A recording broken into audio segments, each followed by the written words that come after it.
There is a particular kind of silence in the Alps just before a storm finishes its work. Not peaceful, not still.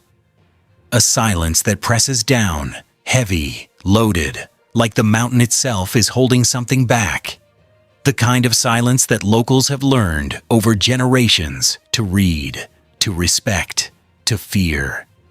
This winter, that silence settled over the Italian Alps in early December and never really left. Beneath every pristine slope, beneath every groomed run, and every untouched north-facing bowl, buried under meters of beautiful, deceptive white, a structural flaw had been building since the season's first snowfall.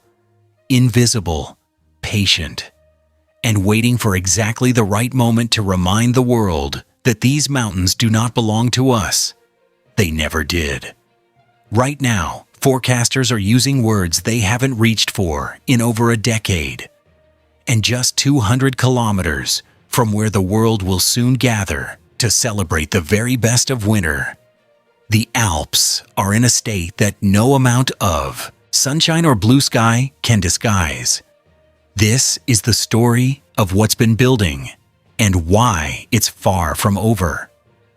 Let's start with the video that made the world pay attention.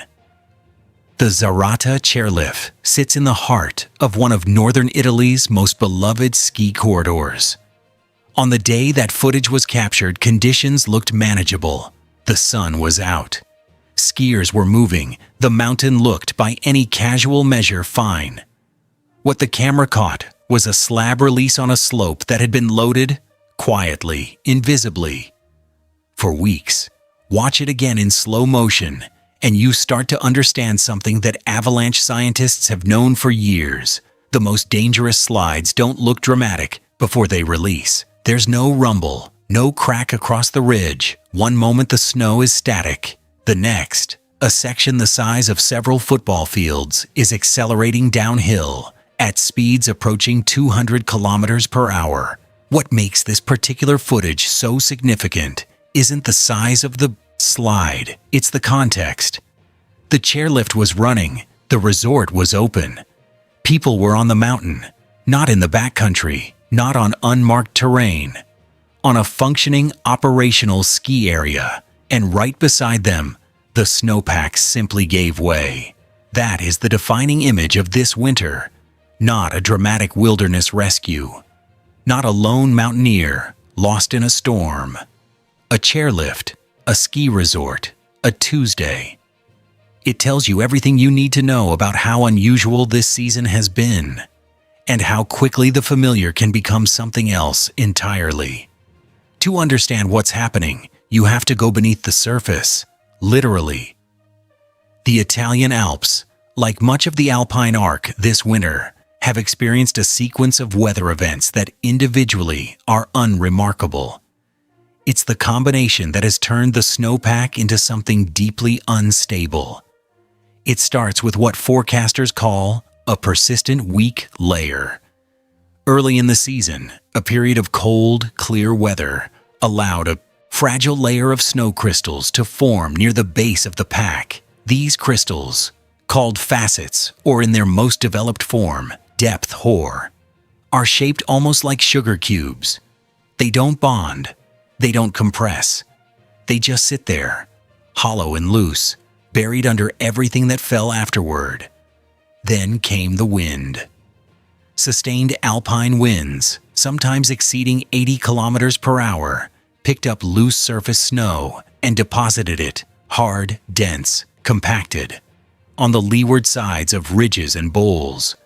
These are called wind slabs, and they are, in the language of avalanche forecasters, loaded guns. A wind slab sitting over a weak layer is exactly what it sounds like. A heavy, rigid plate balanced on a crumbling foundation. The terrifying part, you cannot see it from above. You cannot feel it until it's too late.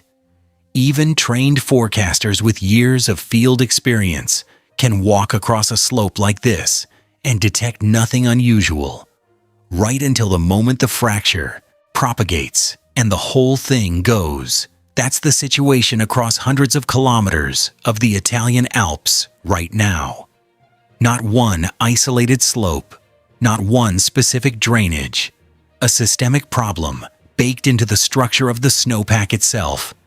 And it's not going anywhere quickly. Add to this a series of rapid warming and cooling cycles in recent weeks, which have repeatedly stressed an already compromised pack, and you begin to understand why this winter's numbers look the way they do. The fatalities are the headline, but they're not the only story. In one valley alone, a corridor that in normal winters functions as a seamless artery connecting resorts to towns to highways.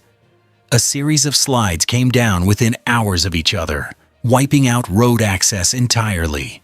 Just gone, not blocked, gone. 250 tourists found themselves stranded, not lost. They knew exactly where they were. They just had no way out.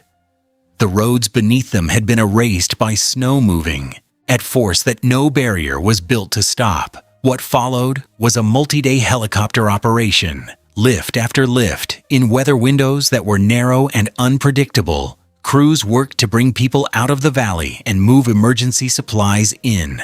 For the people airlifted, many of them families, children, visitors from across Europe, who had simply come for a ski weekend, it was disorienting in a very specific way, because the infrastructure around them looked fine. The hotels were intact. The power was on. The slopes above the village were still beautiful. The mountain hadn't buried the valley. It had simply sealed it. And that's a different kind of danger. Not the sudden, catastrophic kind that makes the news, but the slow, grinding kind that tests logistics, patience, and the limits of what emergency services can sustain across a multi-week crisis. At the peak of the disruption, regional authorities were coordinating responses across 11 separate incidents, simultaneously. 11. On a single day. This is not a localized emergency. This is a season. Here's the part that most people don't know. And it might be the most important thing in this entire video. Avalanche danger is rated on a scale of 1 to 5. 1 is low, 5 is catastrophic. For much of this winter, large sections of the Italian Alps have been sitting at level 4, high danger. Resorts have issued warnings. Some terrain has been closed. The message has been clear. Be careful. Be very careful. And now, the forecasts are shifting.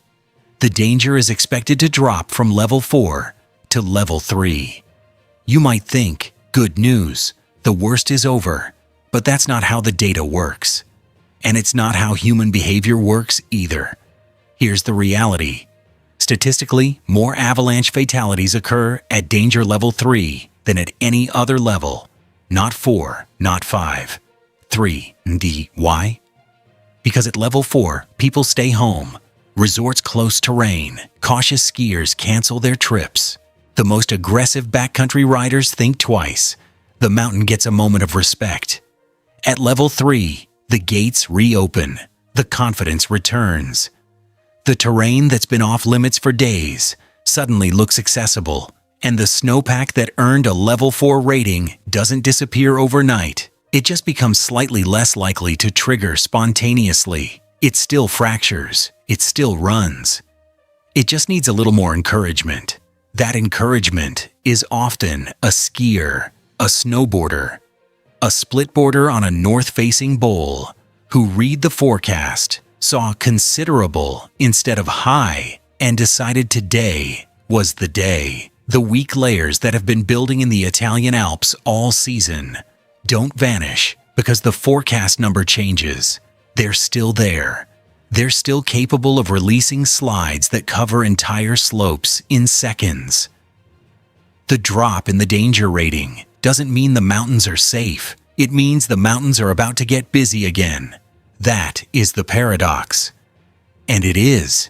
Historically, when the worst accidents happen, not during the peak of the crisis, but in the days immediately after, when the world exhales and people go back to the mountain.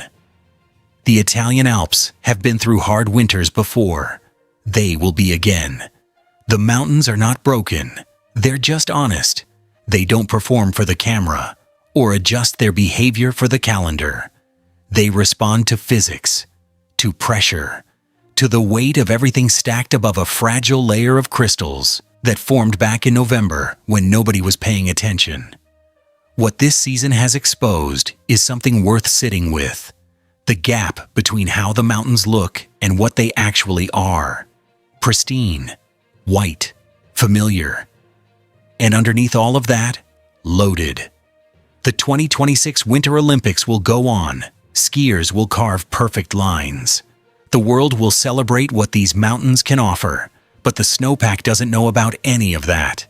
Stay informed, check the forecast, and remember, the most dangerous thing in the mountains has never been the snow itself.